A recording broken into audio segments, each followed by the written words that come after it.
Never in a million years did I think my first post on this account was gonna be in support of the match group, the people that brought you Tinder. And just so we're clear, I prefer Bumble, but that's not the point. The point is these guys, they have gamified dating and we all opted in. We wanted a service and in exchange for that, we gave them our time. Or for some people, they, paid for a premium subscription and they got like a slightly better service for just a little bit less time. But like, really, the biggest expense is time. And I want to know what in life is worth having without putting in effort and time. Like, you put in effort and time for your job. You put in effort and time for achieving things that you want to achieve, maybe in like, the arts or sports or whatever. I mean, it's finding a partner, for crying out loud. Anyway, I am not saying that these guys give a shit about your love life. I don't actually think they do. But I do think that they produced a really useful tool if you know how to use it. And yeah, I did figure out how to use it. 5 years ago, my life partner, my spouse, the person I had been with for over a decade, they left me. And I was devastated. I didn't see it coming. We rarely fought. It was a really good relationship from where I was sitting.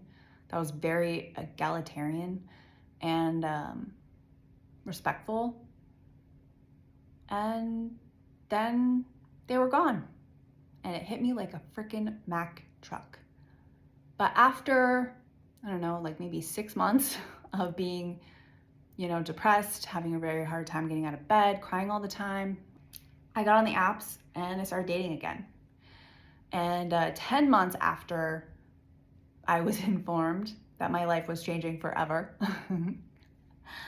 I decided to go on 100 dates in 100 days. The 100th date would be on my 40th birthday because yes, my significant ex decided to leave me at the age of 39. For anyone who hasn't gotten there yet, quite the existential year. Like if you think 29 is bad, 39 is like, oh man, you've got a lot to think about at 39. And so after I finally was able to get out of bed and get back to living again, yeah, I went on a lot of flippin' dates. Like a lot of people, I've always valued love. I always wanted to be in love. And the kind of love I wanted the most was that soul that gets you completely authentic, fulfilling kind of love. You're not gonna find that if you're not willing to put yourself out there, like your authentic self out there. And that's what I did. So the response I kept hearing back the most was, your profile is so unique, you sound like a real person, I'm intrigued. I think the reason that I heard that a lot was because in a sea of people, I wasn't trying to appeal to everyone.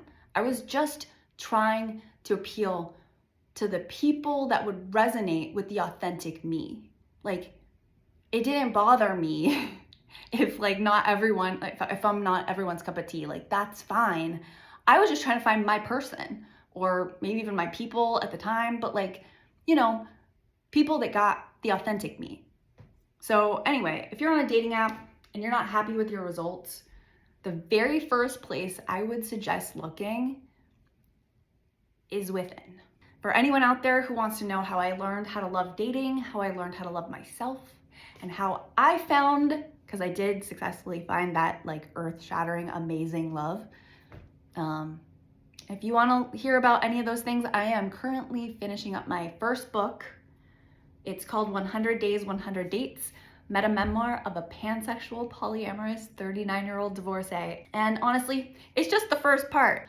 It's the how I learned how to love dating part. How I learned how to love myself and how I learned how to find like real authentic love. Those are other parts because this is not an overnight journey. But what I can say is learning how to love dating, it goes a long way in your experience on those apps. 100days100dates.com and I'm Lisa. Let's be honest, social is not what I'm good at. I am good at dating, not good at social. Not yet, but I'll keep trying.